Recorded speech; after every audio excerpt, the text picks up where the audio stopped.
Welcome back from the break. Now, of course, I'm very sensitive about female issues. I would know. The only porn I ever watch is two strong, independent women shaking hands with consent. Now, that's why I'm going to report this next story with the utmost respect for women.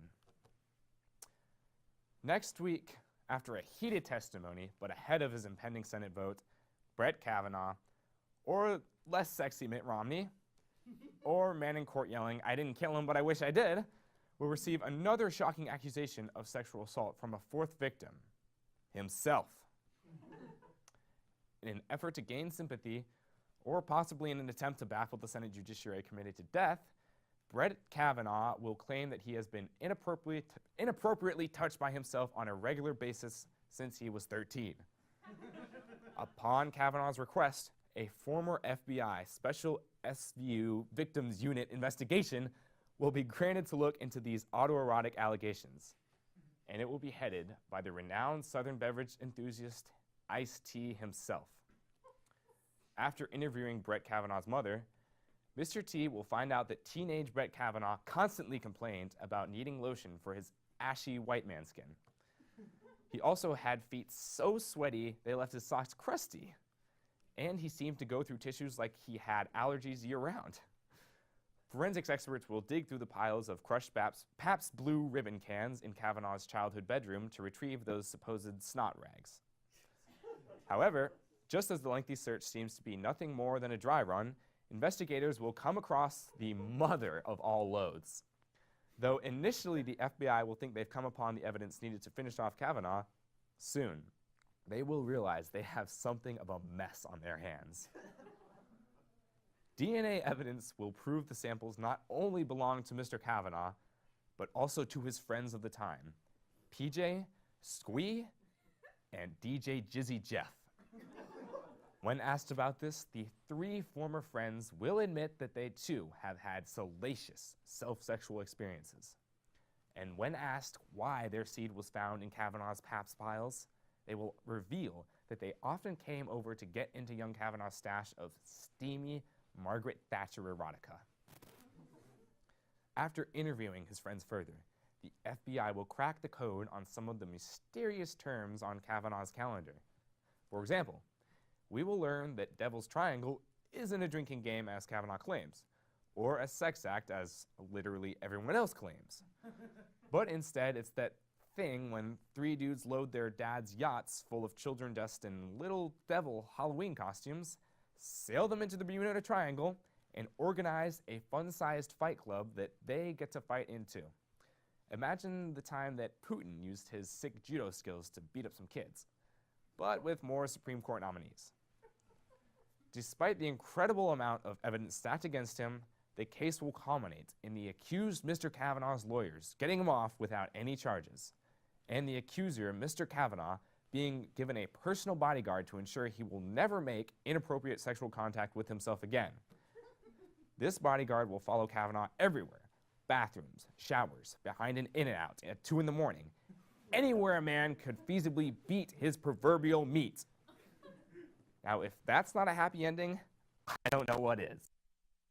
No, seriously, I don't know what that is. I've never had sex with my wife. Just in case you haven't gotten that bit by now.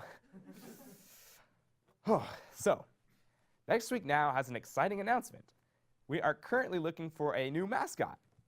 If the Philadelphia Flyers can find an old sock I masturbated into during middle school, we can certainly find someone with actual qualities. We asked for possible candidates to just show up at our door. Kind of like how I showed up at my parents' for Thanksgiving and they called me a cuckold. But, you know, in a mean way. Our guests here tonight will be assessed on their charismatic personas and commitment for representing the truth. And by guests, fortune teller. Hello, hello. Is there enough room for me? Oh, oh, well, let me tell you. I don't know exactly who you are, but I'm already a fan. Thanks. So, you tell fortunes? Yeah, well, it runs in my family. My father is Zoltar. How's that possible? Isn't Zoltar a machine? With a wicked joystick. Well, my mother tried to get a fortune from him once, and instead of a card, she got an envelope that just said child support check. My mother also told me it could be my third eye. Do you want to see it? I'm kind of nervous. Oh, is that real? It looks like a glued-on eyeball. Look, having a machine as your father has its defects. You should see my wooden foot. Wooden foot? Don't ask unless you want to see it. Wait, I think I'm fine. So do you have proof that you can see the future? Well, at your command. I'm seeing something about the future. I see a UT game, and in this game, someone will win.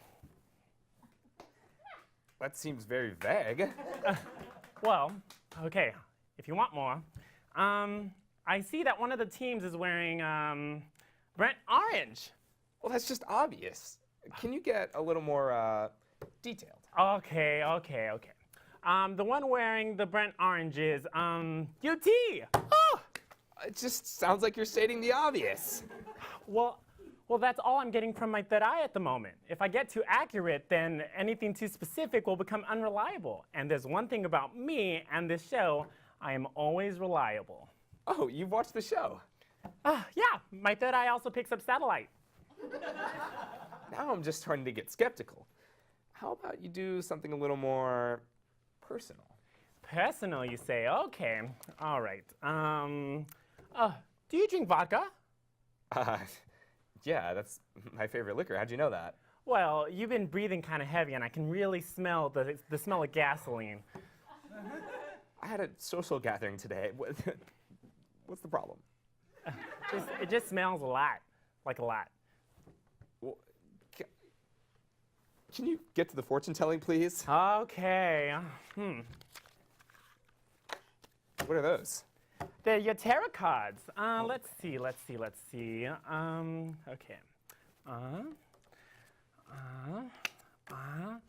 Oh, I see something. You're not gonna like this. I see something about death. Death? What do you see? Ooh, you're really not gonna like this. Yeah, it says that it's probable. Is that it? Oh, one more thing. It's gonna happen within a week and 50 years.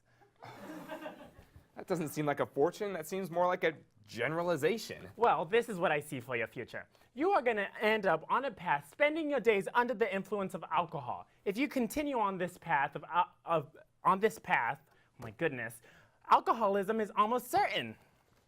Your third eye is telling you this? No, I was outside and I saw this receipt. This very long receipt. Let's see. I see a bottle of vodka, gin. Okay, all right. That's all the time we have for you. Okay. It's in the cards. Now, our next guest from Shrek, Mirror Mirror. Come on. Awesome. Mirror, mirror, floating in the air. Do you have anything you want to share? Hello, Trevor. I want to thank you for the opportunity for this interview.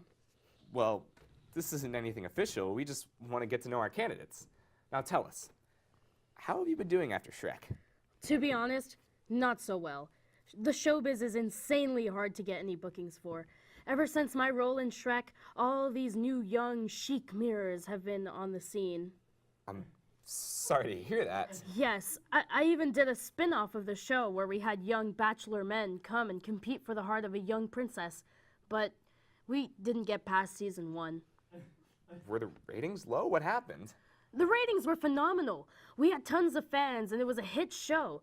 The problem is that there are only like 10 princesses in the land. And by the last show, we only had one princess left, Ariel, for obvious reasons. These men like a girl with actual feet. I never said they were gentlemen.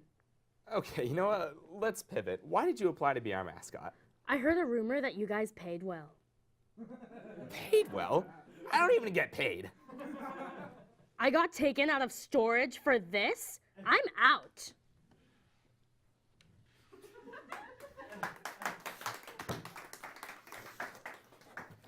All right, well, let's welcome our last guest. Time machine? Beep, boop, bop, beep.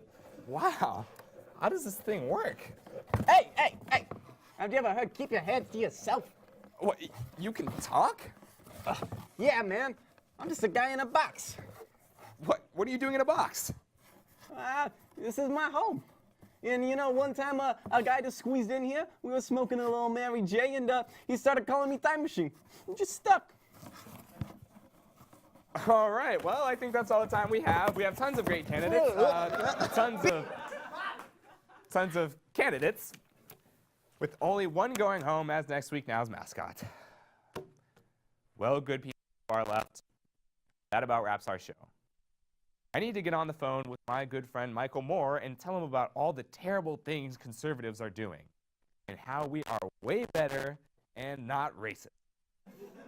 Our final prediction is that you'll be watching this show at the same time next week.